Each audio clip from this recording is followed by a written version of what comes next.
Hey friends, welcome to Own with Orlee. I'm Orlee, and today I want to talk to you a little bit more about how anxiety shows up in the body and how we can navigate around that. But before we get started, please don't forget to subscribe to my channel by clicking the button below and leave a comment, a thumbs up, ask a question.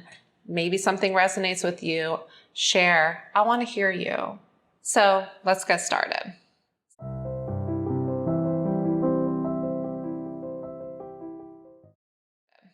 So like I said, today I'd like to talk to you a little bit more about how anxiety shows up in the body. But first, where does it come from?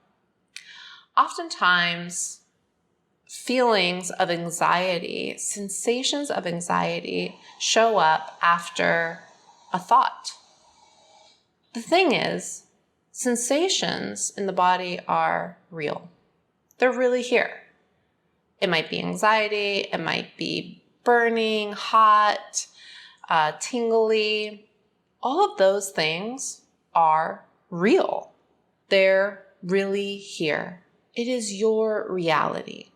Now, the thoughts that create those sensations, be it a thought worrying about something in the past or catastrophizing about something in the future, which is anticipating something happening or not happening.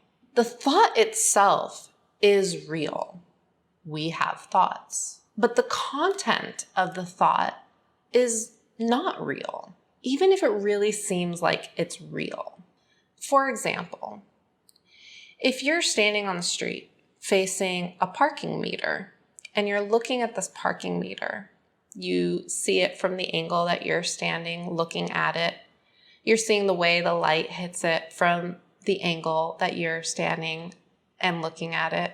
But if there's a person right behind you and maybe an inch to the right or the left, they're going to see that parking meter slightly different from how you're seeing it.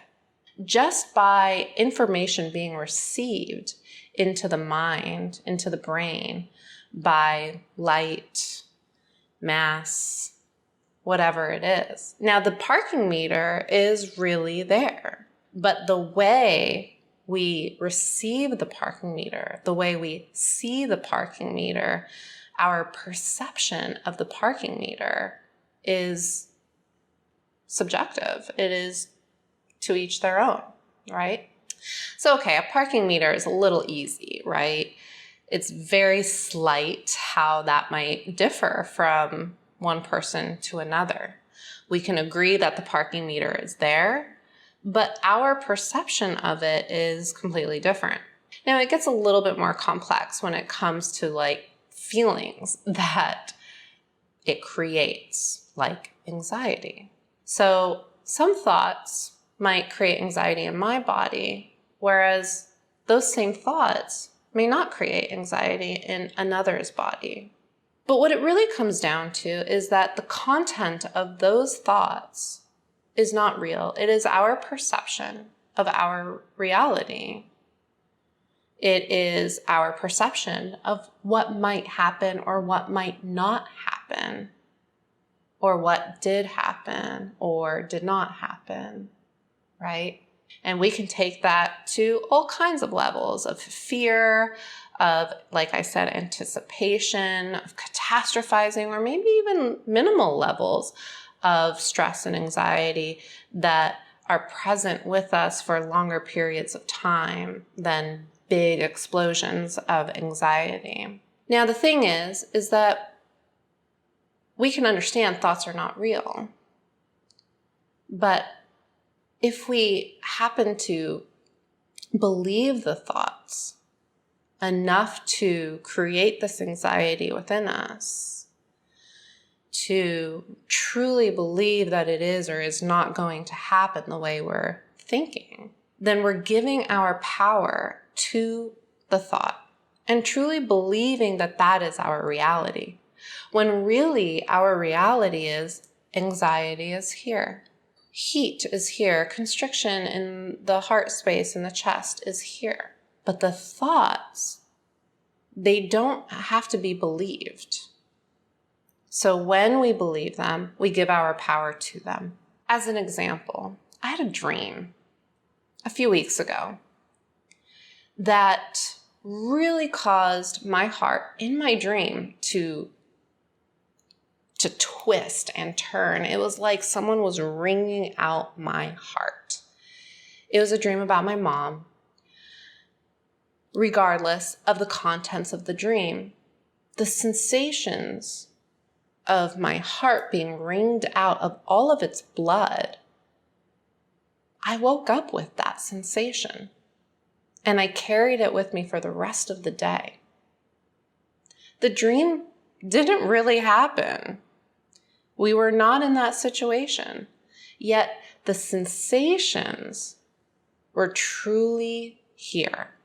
So when we can accept our reality of sensation being here, we might just be able to decouple the reality of the thoughts and the true reality of sensation being here.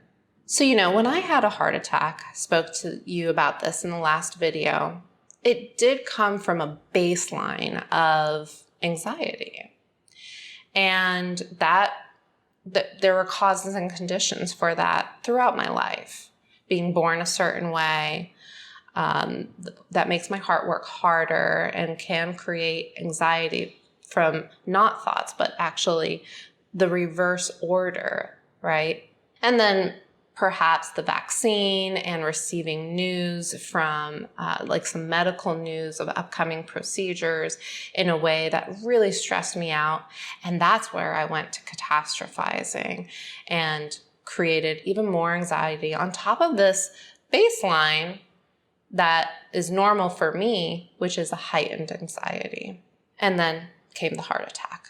So my point is that if we really give our power to thoughts, we can actually manifest some physical ailments in our body from those sensations. Now, listen, it doesn't mean just because I had a heart attack, from crazy amounts of sensation of anxiety, it doesn't mean that the anxiety is bad and that we should try to get rid of it, because in the trying to get rid of it and trying to fix, it most likely will just cause more anxiety and more resistance to healing.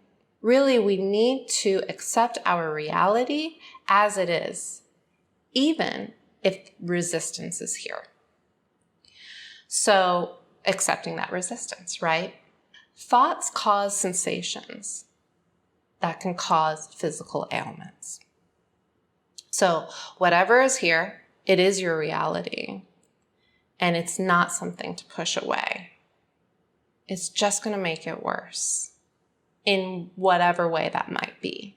So truly accepting your reality for what it is, not forcing it to be in a way that you want to accept it as it is, if that makes sense. Not forcing acceptance, right? If you can't accept your reality as it is, then that's your reality.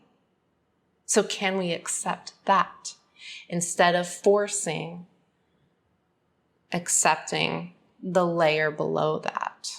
By truly accepting what is here, all of it, all parts, then that in itself creates space, creates ease within the reality that's here.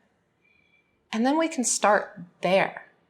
So where are you starting from? I want to hear from you. Thank you so much for listening. And again, please comment.